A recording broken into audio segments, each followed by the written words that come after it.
I said it must be, cause the nigga got dope. Yeah, it was an exciting week. Terps knock off Wisconsin. They beat Michigan.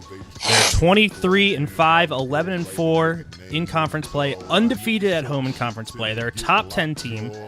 They pick up their best win of the year against Wisconsin. Just a good time to be a Terrapin. Before we get into the nitty-gritty, I want to gauge your guys' feelings on just how exciting is it for Maryland basketball to just be relevant again, to be discussed nationally, and some quality wins to go along with it. It's exciting times. How are we feeling? I mean, it's absolutely amazing. This team has far exceeded my expectations.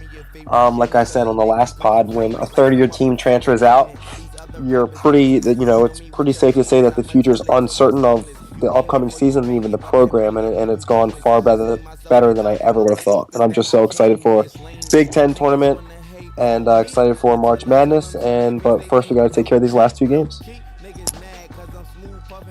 Yeah, how sweet, man. I mean, I think the coolest thing for me is people that are like these Fringe fans that, kind of tune in, them talking to me about it and bringing it up to me like, oh, how about that Maryland win last night or whatever. It's like, yeah.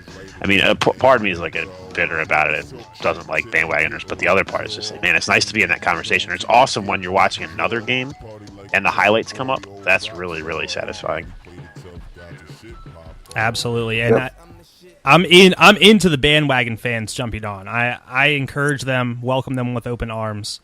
It's been a pretty depressing state as far as fandom goes the last couple of years, so all are welcome as far as I'm concerned. Yeah, why not, right? Again, before we get into it, I know I just said this, but I wanted to bring it up to you, Dan, specifically. Bill, we've been doing this podcast for 3 years now, and in the previous 2, the wheels always kind of fall off the bus around this point in the season because there's really not a whole lot to cheer for. That first round ACC tournament game against Wake Forest where we know Maryland will throttle them and then they'll get throttled and return the next game. I get that's not entirely true, but you know what I'm saying. We always just kind of shut it down, and it sucks, and it's great to have something worthwhile to talk about, an exciting product, and just keeping the pod going. It's nice. It's nice that you want to keep talking to me, And but I mean, you're right. And the coolest memory I have from the last couple of years would be the Dez game against Duke in the ACC tournament when we were all at the Verizon Center watching because Gravis Vasquez was in town, and we were going to drive straight down from the game to North Carolina to watch him play in the ACC tournament the next day. Good thing we didn't end up going because they lost, but that was kind of the one exciting thing to happen at this juncture of the year. So I'm hoping for a little bit more excitement now, but I don't even know what to do though.